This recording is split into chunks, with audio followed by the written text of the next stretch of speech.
నిన్నటి మీద ఈరోజు బాగా తగ్గింది. ఏమ్మా టెన్షన్గా రెంట్ ఇచ్చేస్తారు ఈ నెల ఇవ్వలేదేమి? ఆయనకి 10 రోజుల నుంచి ఆరోగ్యం బాగాలేదండి.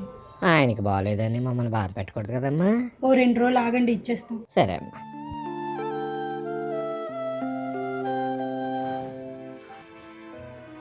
తీసుకోండి. ఎవరు వచ్చారు? ఎవరు రాలేదు. నువ్వు చెప్పకపోయినా ఓనర్ అరుపులు ఇక్కడి వరకు వినిపిస్తున్నాయి. మీకు బాగాలేదనే కదా ఇంట్లో ఉన్నారు. ఏదో రకంగా ఏర్పాటు చేద్దామండి.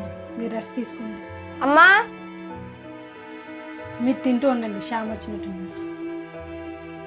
ఏమైందిరా? తెల్లవారు చెప్పాను ఫీజు కట్టమని. గట్టిగా అరకురా. నాన్నకు ఒంట్లో బాగాలేదు. రేపు ఎలాగోట్లా కట్టేస్తాండి. లేదు లేదు 3 రోజుల నుంచి అలాగే చెప్తున్నా. మా ఫ్రెండ్ అడుగుదాం. నీ దగ్గర ఏమైనా డబ్బులు ఉన్నాయంటే నాకు కొద్దిగా అవసరం. శాలరీ అందలేదా?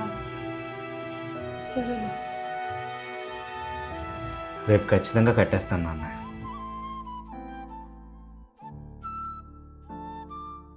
మధ్యతరగతి తోడు 10 రోజులు మంచాన్ని పడితే సమస్య 2 ఒకేసారి చుట్టుముట్టేస్తాయి. ఎక్కడికండి వెళ్తున్నారు? రెస్ట్ తీసుకోవచ్చు కదా. ఇంట్లో ఉండి రెస్ట్ తీసుకునే కన్నా బయటికి వెళ్ళి కష్టపడితేనే నాకు ప్రశాంతత ఉంటుంది. నాకే కాదు, ఏ మిడిల్ క్లాస్ ఎవరికైనా అంతే. మాస్క్ ఎందుకండి? మన పేదరికమైన మన అనారోగ్యమైన అవతరాలకు అంటకూడదు. వాళ్ళైనా బాగుండాలని కోరుకోవాలి. వస్తారు.